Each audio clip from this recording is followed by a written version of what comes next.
You wouldn't go to your mechanic looking for dental work advice, would you? Then why would you go to your primary veterinarian looking for canine behavior advice? It makes zero sense.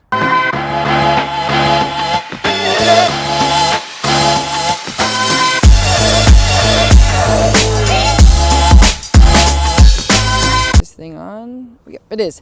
Hello everybody and welcome back to the coolest dog training channel right here on YouTube. I'm Tom Davis, America's Canine Educator. I want to say, first of all, there's Lakota. She's got a little mad at me. Thank you guys so much for joining me here today on my YouTube channel. I truly do appreciate it. If you're new here, hello and welcome. And if you've been here for a while, thank you so much for the support. Today, I'm going to be talking about something that we've been getting messages on for the last couple years. We've been hearing stories for the last couple years. Sometimes it's heartbreaking, sometimes it's success stories. But today we're going to be talking about taking behavioral advice from your regular veterinarian. A lot of times veterinarian look at a thing, look at a behavior and assume certain things because they just don't have experience in it. Like for example, Coda, watch him. Watch him. Watch. Ooh, that dog looks kind of aggressive, doesn't it? Or was she just barking because she wanted the ball? If you really know dogs and you really dedicate your life to behavior, then that's the type of people you need to be going to see. You shouldn't be going to your veterinarian for canine advice. It's silly, y'all. First and foremost, I want to state that, and in this video, no matter what the title is and no matter what people may think, this is in no way, shape, or form trying to disrespect veterinarians at what they're good at. I have friends and family that are really great at what they do, and they do a phenomenal job and they work really, really hard. I can tell you firsthand. But I've also seen some really bad incidences, unfortunately, for dog owners at home, which is why I have to make this video. So I wanted to make this video to clear the air and to give you my, of course, this isn't the absolute opinion. This isn't the right opinion. This is what everyone has to follow. That's laughable. And there's a B. I don't know if you guys saw that. That's laughable. That's not what I'm trying to say. I'm not trying to say what, I'm just giving you my opinion. We get a lot of emails. We get a lot of requests of like, hey, what do you think about this? Or what do you think about this sad story? Or what do you think about this? And we've seen it firsthand here at the Academy where people will actually come in and tell us that their veterinarian has told them, you know, specific behavioral advice and exercises to do to make sure that certain things don't happen, which can be great. But at the same time, when you're hiring your veterinarian, veterinarians do not go to school for behavior. Actually, I'm going to give you some facts here in a minute about what vets do in school as far as behavior goes, but veterinarians are science and medicine. Veterinarians are there if your dog is sick, if your cat is sick, if your rabbit is sick, if your hamster is coughing. Veterinarians are science and medicine across the board, depending on what you, of course, it depends. Like if you're a specialist, that's different. But what I'm talking about is just going down any old town and seeing a little veterinary clinic or even a big veterinary clinic, and it's 10 different vets or 6 different vets or 13 different veterinarians in one hospital. It doesn't matter. These types of veterinarians are there for science and medicine for your animals at home. So what that means is veterinarians sure have a lot of experience working with animals, no doubt, no question about that. However, veterinarians are on a very tight schedule. They get in, they get out, and that does not mean that they don't care. I'm not implying that. What I'm saying is from the time they clock in, say it's 8 o'clock in the morning when they walk into the hospital, from the time they leave, they have 20 or 30 or 10 or 5 different patients that they have to see that day. And I've seen it firsthand where they're rushed and bumped to different appointments, and that's okay. I'm the same way when I train. However, you have to understand that when these veterinarians come in, they have little to no canine behavioral backgrounds except for the dogs that they see and they care for in their care. Now what I'd like to do really quick is Tom's Trivia. A little something I made up to have fun with you guys at home. What I want to know is Lakota's over there waiting for something. I want you guys to tell me, what is Lakota's favorite toy? Is it A, a Frisbee, B, a Kong toy, or C, a Chuck It ball? Leave your answers in the comments below. If you have no idea what I'm talking about clients coming in or dogs across the country or the world being mistaken for mistaken things, misdiagnosed from a professional that actually has no background professionally in working with dog behavior, which is, put my glasses on, which is extremely scary. And I understand that veterinarians do have a lot of experience with dogs, but like I said, in their schooling practices, there is little to no requirements for behavioral cases. Like I said, a lot of times veterinarians come in, they get out, they do their job, and everything's great. They fix whatever needs to be fixed, but they have nothing to do with behavior. The North Carolina State University College of Veterinary Medicine don't even work with aggressive dogs within their veterinary program. They have nothing to do with it. They actually won't even take dogs that have behavioral issues or are a little bit or a tad bit aggressive, because what it'll do is it'll put a liability onto the students. Listen, I get that. I understand that. I don't want students, young people, dealing with dogs that are potentially dangerous and aggressive. That shouldn't be done either. But there should still be some sort of course criteria, videos, education, slides. I mean, don't you guys agree that if these veterinarians are going to work with potentially dangerous dogs or dangerous animals in their lifetime, they should at least be mandated to do some behavioral stuff so they can give proper advice? Most cases, that doesn't happen at all, ever, in any college, and that's unfortunate. UC Davis in California, which is a very big veterinary school, it's one of the best in the country, has a mandatory 1 week or 5 days integration of a wellness, behavior, and nutrition course. 1 week mandatory. That's probably one of the biggest courses out of all the colleges, and it's not even specifically for behavior. It's wellness, behavior, and nutrition. So you take 5 days and you work on that particular stuff. Chances are of you getting a lot of aggressive dog or behavioral cases in and working with that clinically over time to figure out what to do in the future if you do get these cases are very small, because you're working on 3 different things for only 5 days out of all the years of getting your DVM or becoming a veterinarian.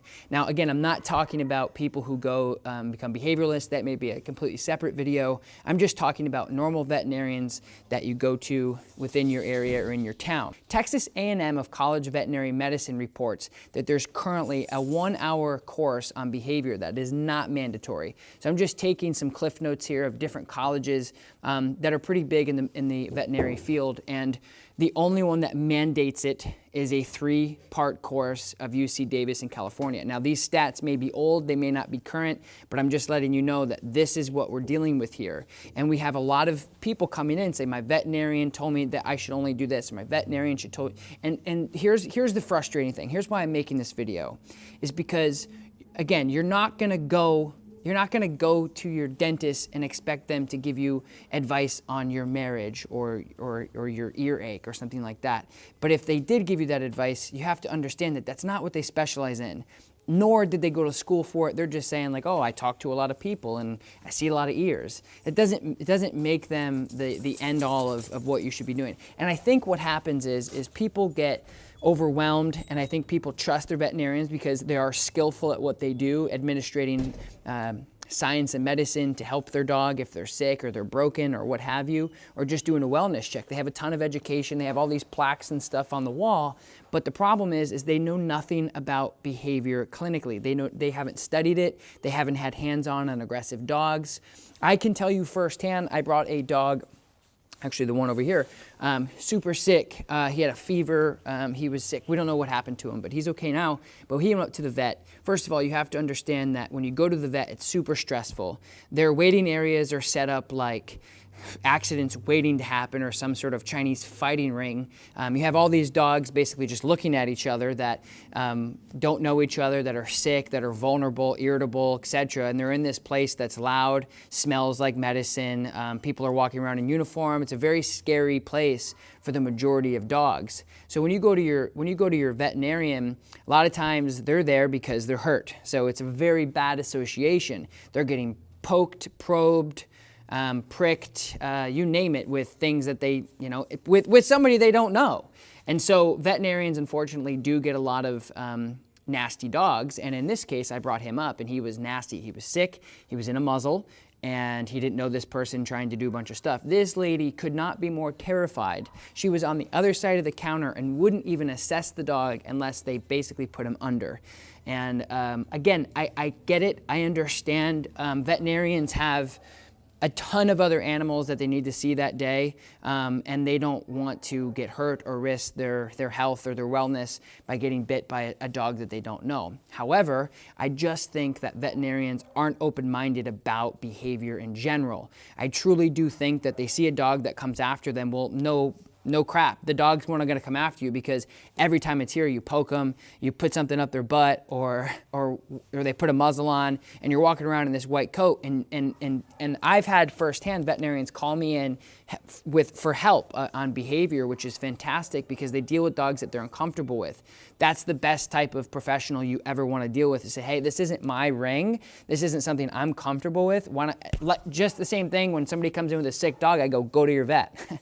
Like, yes, I'm around 35 other dogs every single day. I've been around dogs my entire life. I know a lot about dogs, but I don't be naive and I stay in my lane to say, well, I'm not a doctor, so why don't you go see your vet? And I truly do think that the amount of education that veterinarians have, which is little to none, about canine behavior, they should do the same thing when they have a dog that is potentially dangerous or they're uncomfortable with seeing. They should call in some sort of behavioral specialist or a trainer or somebody that actually is boots on the ground working with some of these dogs every single day, in order for these dogs to stay alive, for the veterinarian to be safe, and to make it a pleasant experience for the dog. Why don't we just try to work with the dog? And again, you as the dog owner, which is what this video is for, have to realize that if your veterinarian says something about your dog's behavior, you can take that with a grain of salt and realize that you should actually probably go see a specialist. Somebody like myself or my other great trainers here at the Upstate Canine Academy that literally get from start to finish, from the morning we wake up to the time we go to bed, or working with dogs that potentially want to hurt us, potentially want to kill us, that try to every single day, that work with dogs who growl and lunge and bite and all that. This is what we do. And these are the things that we want to help people with, and we've devoted our lives to doing it because it's what we like to do.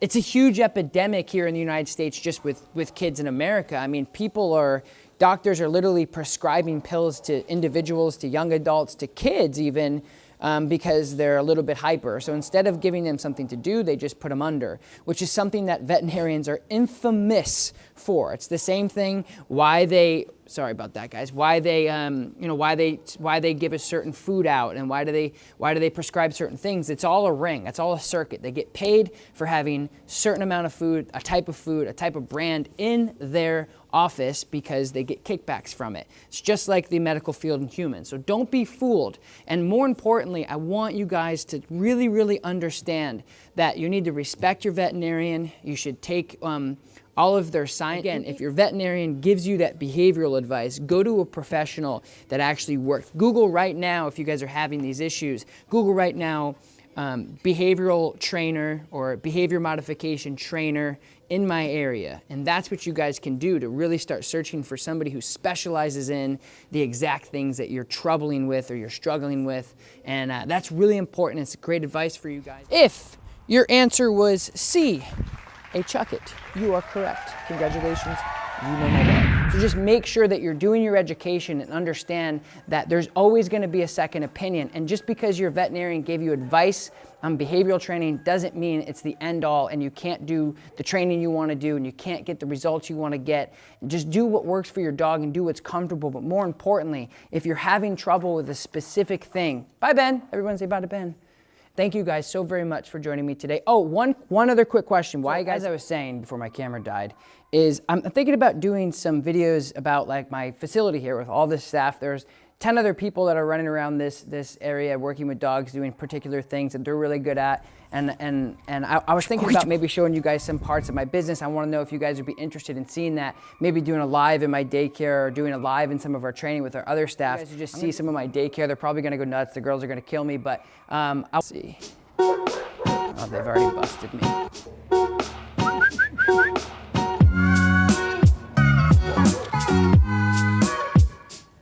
Anyway, there's another inside, which is where the majority of dogs are at right now. But anyway, thank you guys again for watching. Don't forget to like this video, leave your comments below. Let me know if you guys want to see more of my business. I truly do appreciate you guys watching the stuff that I do. Talk to you next time. Peace.